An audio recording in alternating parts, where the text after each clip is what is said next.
Divya Himachal TV में आपका स्वागत है। आप देख रहे हैं आज दोपहर हिमाचल। आइए शुरुआत करते हैं दोपहर तक की कुछ चुनिंदा खबरों से। ग्रामीण ने दराट से काट डाला युवक, पुलिस ने गिरफ्तार किया आरोपी, छानबीन तेज। ऊना पहुंचे कामगार कल्याण बोर्ड के चेयरमैन राकेश बबली, लंबित कार्यों को जल्द निपटाने के निर्देश। कुल्लू में जेपी नड्डा के स्वागत में जश्न, महेश्वर सिंह के साथ भाजपा प्रदेश अध्यक्ष सुरेश कश्यप ने डाली नाटी।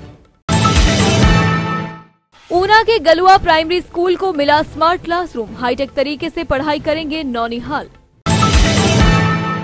और अब खबरें विस्तार से।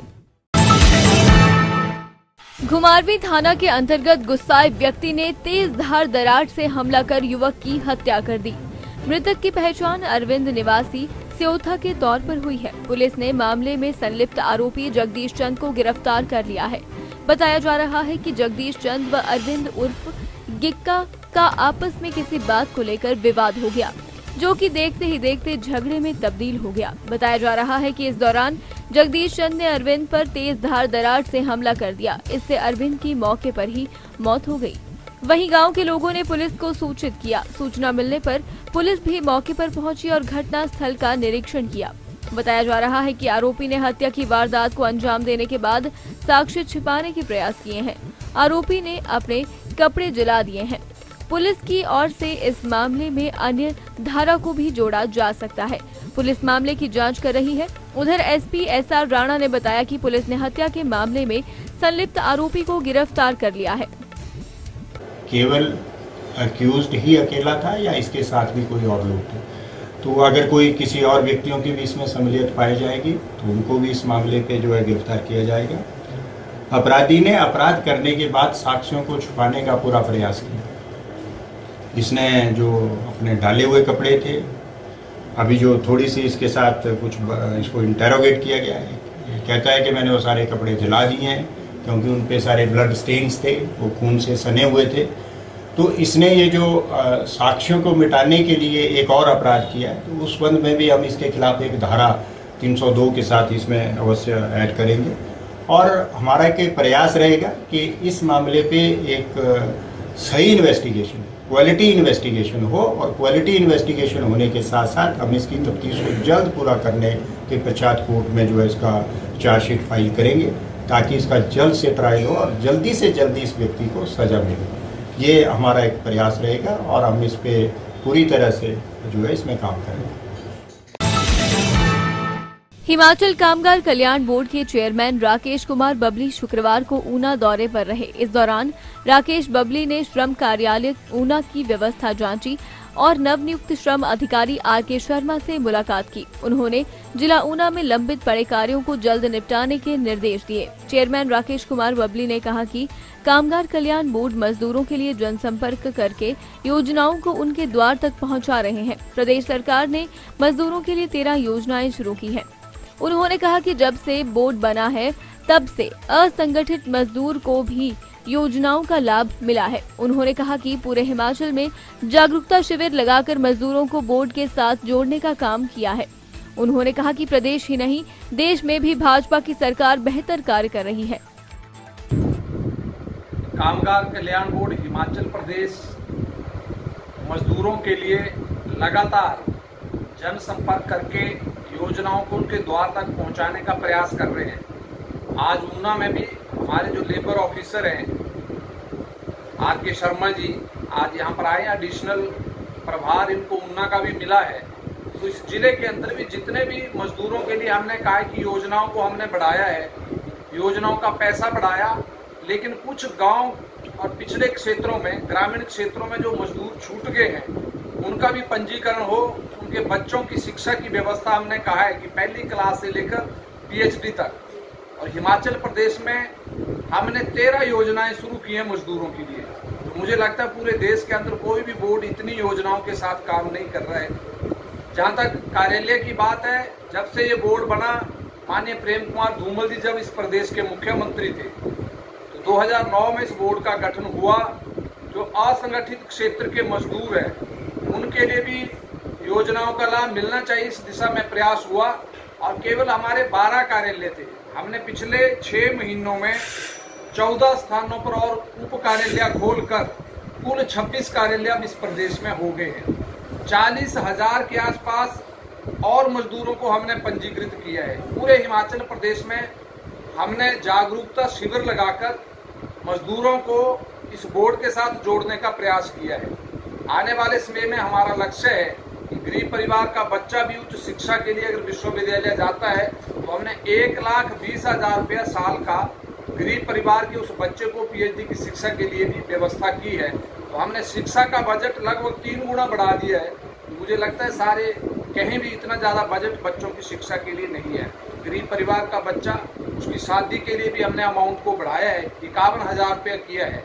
तो ऊना जिला के अंदर भी हमारे किसान मोर्चा के साथी, सारे पदाधिकारी, सारी जिला की टीम ये मिलकर जो गांव छूट गए हैं, जो पंचायतें छूट गई हैं, उन मजदूरों को भी पंजीकृत करेंगे और ऐसे परिवारों को भी योजनाओं का लाभ मिले।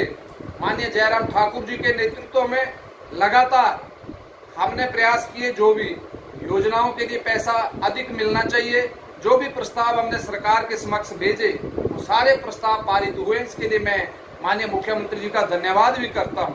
और आज सारे देश के अंदर नरेंद्र मोदी जी के नेतृत्व में मजदूरों के लिए, गरीबों के लिए, किसानों के लिए, पिछड़े क्षेत्र के लोगों के लिए अनेक योजनाएं बनी हैं, जिसके तहत हमने जो पिछले चुनाव हुए 4 राज्यों में हमने सरकार को रिपीट किया है।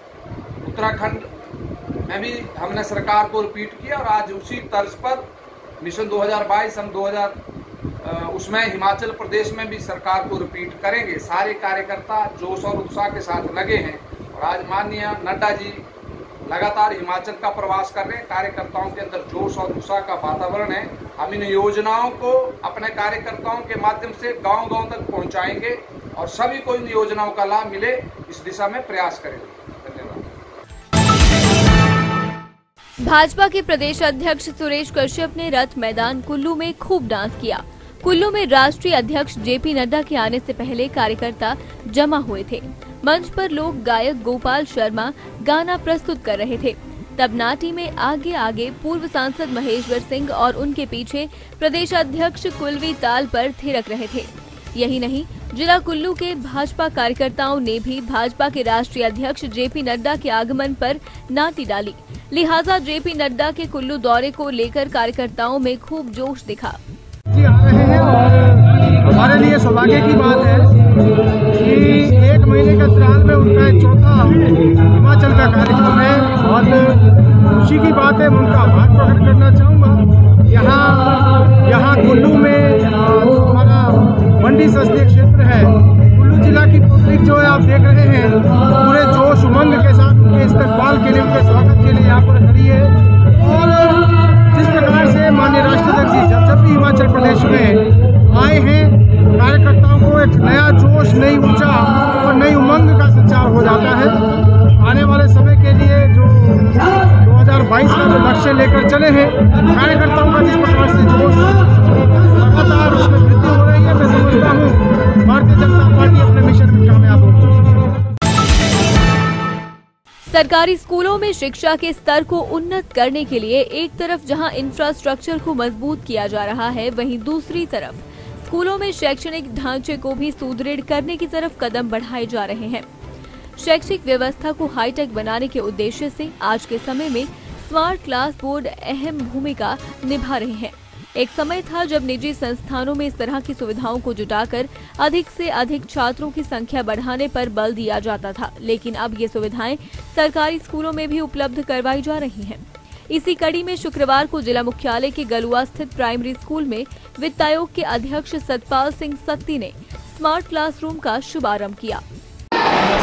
हिमाचल प्रदेश के अलग अलग स्थानों के ऊपर शिक्षा के स्तर को उठाने के लिए हिमाचल प्रदेश सरकार ने अनेकों योजनाएं चलाई हैं।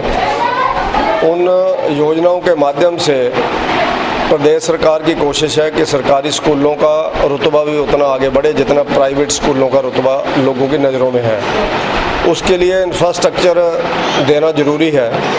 तो इंफ्रास्ट्रक्चर के लिए गवर्नमेंट ने जगह जगह अलग अलग स्कूलों के लिए रिपेयर रेनोवेशन के लिए पैसा भेजा, स्मार्ट रूम बनाने के लिए पैसा भेजा। तो उसी कड़ी में गवर्नमेंट प्राइमरी स्कूल गलुआ मोहल्ला वार्ड नंबर 3 ऊना नगर परिषद, इस स्कूल के लिए भी 15 लाख रुपए आया, जहां के स्टाफ ने और जहां के अधिकारियों ने उस 15 लाख रुपए के माध्यम से जहां एक कमरा भी बना करके बच्चों को समर्पित किया है, वहीं पर जो बाकी कमरे हैं उन सब कमरों को एक अच्छा लुक दे करके स्मार्ट क्लासरूम के नाते उनको डेवलप किया है। आज उसका उद्घाटन किया गया है। ऐसे कमरे और ऐसा इंफ्रास्ट्रक्चर बनने से और स्टाफ ठीक होने से कई ऐसे सरकारी स्कूल अब हो गए जिसमें बहुत अच्छी संख्या बच्चों की हो गई है। उसमें से अनेकों स्कूल हैं जहां अकोमोडेशन भी कम पड़ रही है। ये सब स्टाफ की मेहनत का परिणाम है, शिक्षा विभाग के अधिकारियों की मेहनत का परिणाम है और सरकार के द्वारा किए हुए प्रयासों का परिणाम है कि आज अच्छे स्कूल